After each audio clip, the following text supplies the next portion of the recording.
Então, e não, porque tu trabalhas as tuas 8 horas diárias, não quer dizer que tu vai ser visto mal por colegas, que tu não está trabalhando duro o suficiente. Existe muita confiança. Não existe hora. Ninguém está olhando sobre o teu ombro para ver se tu está trabalhando as tuas horas. Não tem ponto.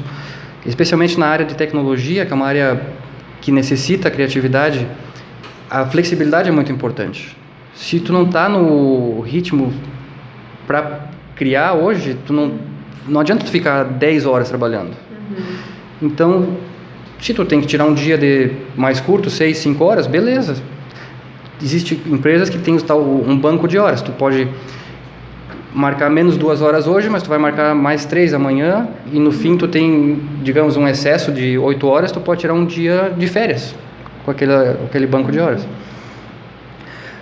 Então eu acho que tem essa atitude em relação ao trabalho, permite que as pessoas tenham uma vida mais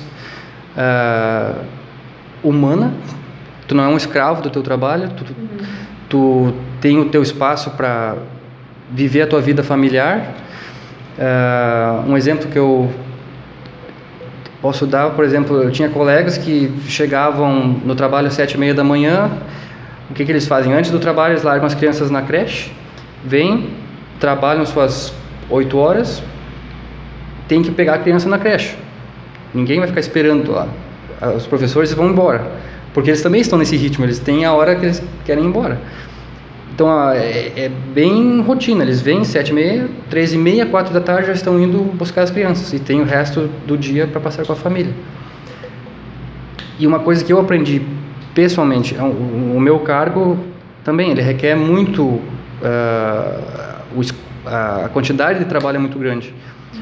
Mas uma coisa que eu aprendi tu nunca vai dar conta de tudo. A ideia tu prioriza, foca naquilo que é mais importante e aceita que mais serviço pode ser feito amanhã. E vão haver períodos onde tu vai precisar botar aquele esforço extra, mas isso não pode ser aquela rotina. Então eu acho que essa atitude em relação ao trabalho ajuda muito na parte da inovação. Tá bom, muito obrigada por compartilhar essa experiência aqui com a gente. Mobilidade urbana. Pergunta de mobilidade. O Lu tá aqui, agora ele vai vir aqui. Ele vai fazer a sua pergunta. O Lu é engenheiro, membro do coletivo Memorativo aqui também. Venha. Faz a pergunta. Boa tarde, Andrigo. Boa tarde, Melina. Não, uma questão assim que eu fico bem curioso em relação à vida na Suécia, até mesmo quando tu disse, Andrigo, tu disseste que, para mim, me mobilizar de Malmö para Copenhague não é difícil, né? Então, como é que é a questão da mobilidade urbana e até mesmo que a gente vê, assim, obras de infraestrutura espetacular, até mesmo grandes pontes que conectam a parte da Dinamarca, continental da Dinamarca, com a Suécia, né? Sim. Então, essa questão de infraestrutura, mobilidade urbana, o uso de ciclovias, que também isso aí tudo atrelado à questão de sustentabilidade. E a gente, como pôde observar, como tu caracterizaste, que o sueco, como um todo, aprecia muito essa questão, né, de sustentabilidade. A parte de mobilidade urbana é uma prioridade das maiores que eles têm em qualquer governo que venha ou que vai, eles estão sempre focando nisso. Eu disse até antes que eu não tenho mais carro, foi até uma experiência. Eu nunca tive carro. Quando eu estava aqui no Brasil, não tinha carro. Dirigi o carro do pai aqui em Santa Maria. Fui para lá pela primeira vez, comprei um carro na minha vida. Durou 3 anos, eu vi que eu não precisava do carro. Porque dava um custo de manutenção, de seguros e tudo mais, e eu não utilizava ele tão frequentemente, porque eu não precisava do carro para ir para o trabalho. O trabalho, vamos dizer assim, não é todo mundo que vai ter esse luxo, mas a maioria das pessoas está vivendo e trabalhando em lugares que estão bem conectados por transporte público. A vasta maioria se beneficia disso aí. Tem muito investimento em ciclovias, constantemente ciclovias novas sendo construídas. Malmö e Copenhague são grandes exemplos disso. Copenhague é a cidade das bicicletas. Eu não sei quantos milhões de viagens são feitas. E é até interessante, eles, para motivar, eles colocam contadores de ciclistas. Nos lugares de mais movimento, tu vê lá, quando tu tá passando com a tua bicicleta, mais um. No dia, e depois no final do dia eles vão acumulando. E tu vê o somatório do ano. Nossa, são milhões de ciclistas passando por aquele ponto. Então a mobilidade urbana tem transporte público, vou dizer até sinceramente que poderia ter mais investimentos. Tem trem, tem ônibus, mas há também muitos atrasos. Tem muita... Até mesmo acho que nos períodos de neve também acaba acarretando isso. Mas se vê que a infraestrutura da malha ferroviária na Suécia está um pouco em decadência. Está requerendo investimento que não está acontecendo, o que acaba causando falhas e que causa os atrasos, né? Às vezes a gente fica preso no trem 10, 15 minutos. Já me aconteceu de ficar meia hora preso num trem. Sim, mas não é essa lacuna como tem aqui no Brasil, que não é nem lacuna, é inexistência mesmo de um atraso já cinquentenário, de um atraso secular aqui. Nem me diga. Eu estou só pensando, não só na mobilidade urbana, mas transporte de cargas, por exemplo. Os trens lá também são usados para isso. Até a mesma ferrovia onde passa passageiros também passa trens de carga. Eu fico só pensando, um exemplo do Brasil. O que é a grande... um dos grandes produtores de riqueza no Brasil é o agronegócio. Que é tudo transportado via rodovia. Exatamente. Aqui é a rodovia que faz para ir da área do Mato Grosso, ali do Centro-Oeste, para os grandes portos é só a rodovia. Esse é o absurdo que eu ia me referir. Um negócio que é a prioridade do país, então investindo cada vez mais em tecnologia para produzir mais por hectare, mas e aí o escoamento? E a infraestrutura para transportar essa... Defasada. É tudo por trem ou hidroviário também. Tem muito transporte hidroviário. Mas pela estrada não.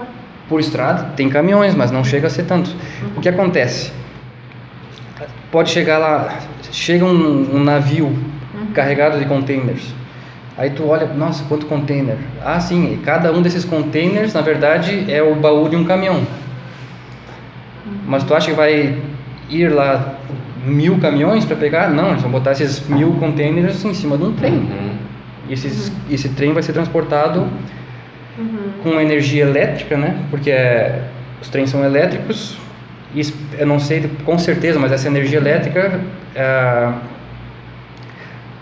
muito dela vem de fontes renováveis na Suécia. Tem muito investimento em energia eólica. Solar está começando a ficar muito forte nos últimos anos.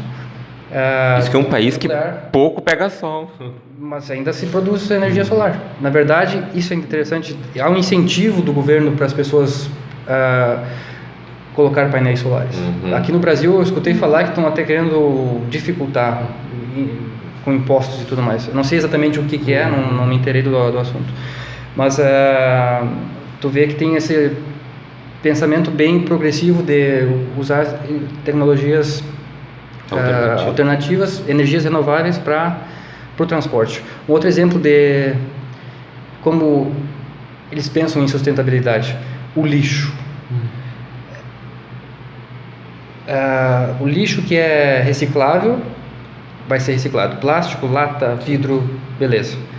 O lixo orgânico, ele pode ser eles usam para produzir biogás, que usa-se para abastecer os ônibus do transporte público. O lixo que não é orgânico ou que não é reciclável vai ser queimado. Este lixo, o calor produzido com a queima é usado para aquecer água em usinas de aquecimento, que são centrais, que produzem água aquecida que vai para a cidade inteira em canos subterrâneos. Então tu chega, quando eu abro a torneira em casa e tem água quente, eu não tenho uma caldeira, não tenho aquecimento a gás ou elétrico, está vindo dessa usina central. Não é totalmente limpo, porque muitas dessas usinas também eles usam gás natural. Sim, sim. Que pelo menos não é um dos piores, né? Tem usinas na Alemanha e em outros países que usam carvão, que é uma energia bem mais suja. Mas são exemplos de como se pensa em sustentabilidade, né? A Suécia investiu tanto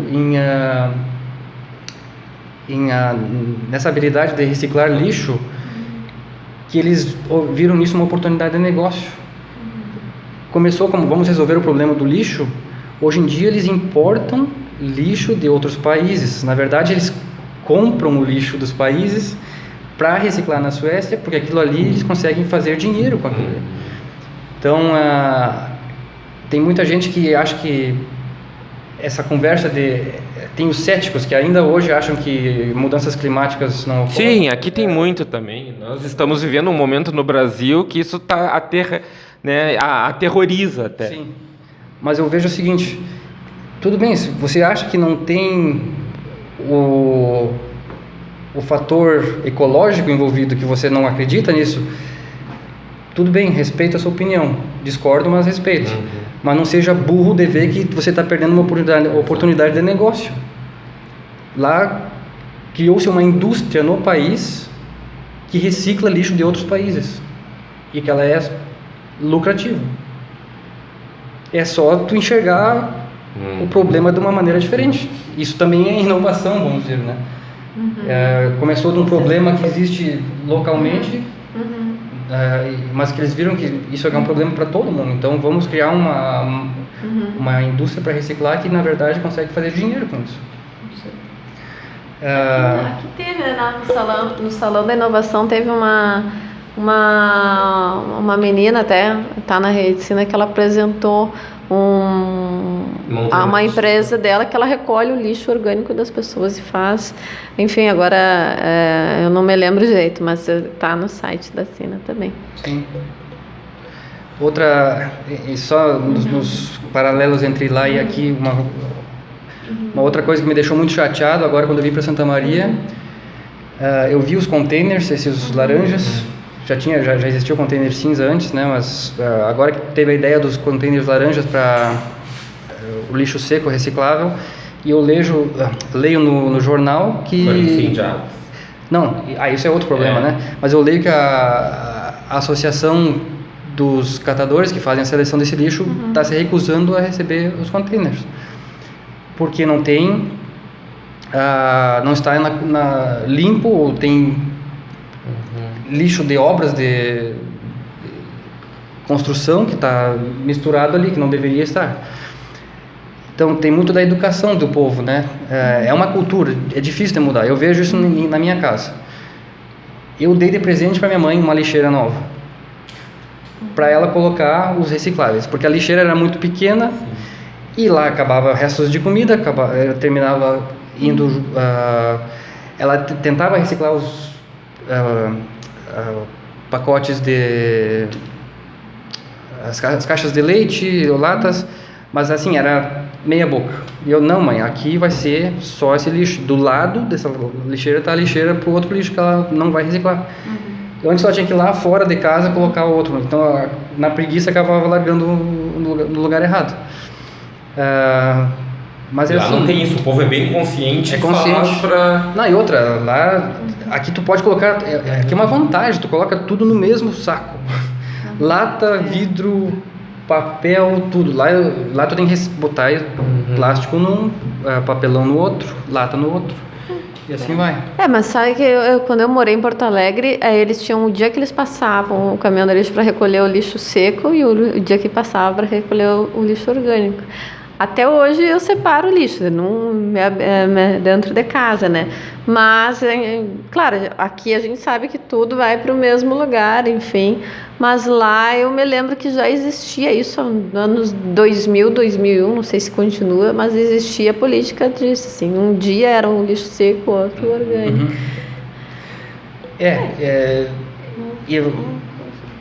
acho que Vai também muito da vontade política, né? De quem está no comando municipal e a própria questão legal, né? Que determina isso. Nós temos um Plano Nacional de Resíduos Sólidos que foi já implantado legalmente em 2010 para ter o prazo até 2014 para que 100% dos municípios pudessem estar inserido nisso. Sabe quantos municípios acabam cumprindo o que foi estabelecido nesse PNRS de 2010, se no máximo 10% a gente já está em saldo muito positivo. Sim.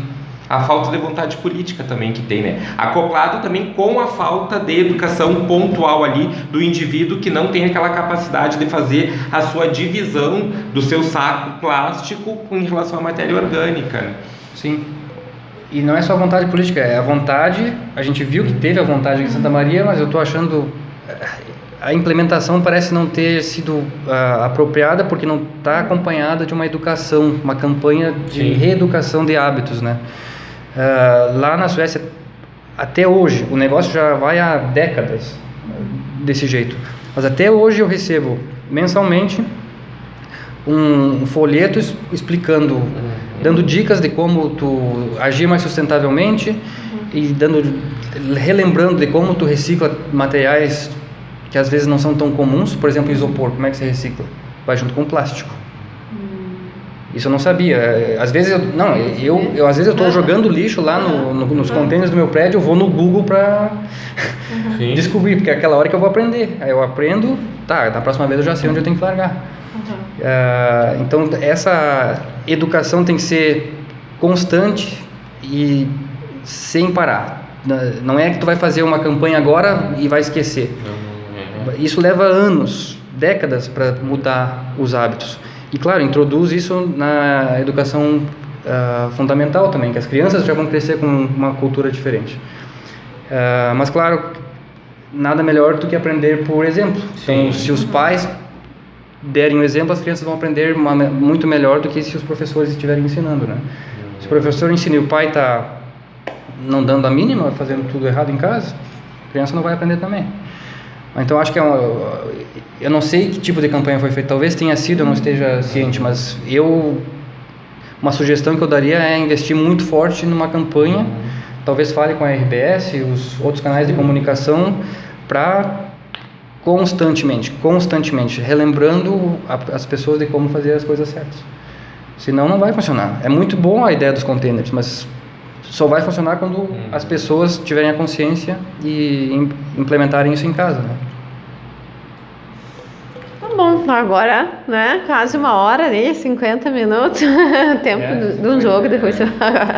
Obrigada, Luciano, também pela participação, obrigada e, gente, até a próxima. Até a próxima.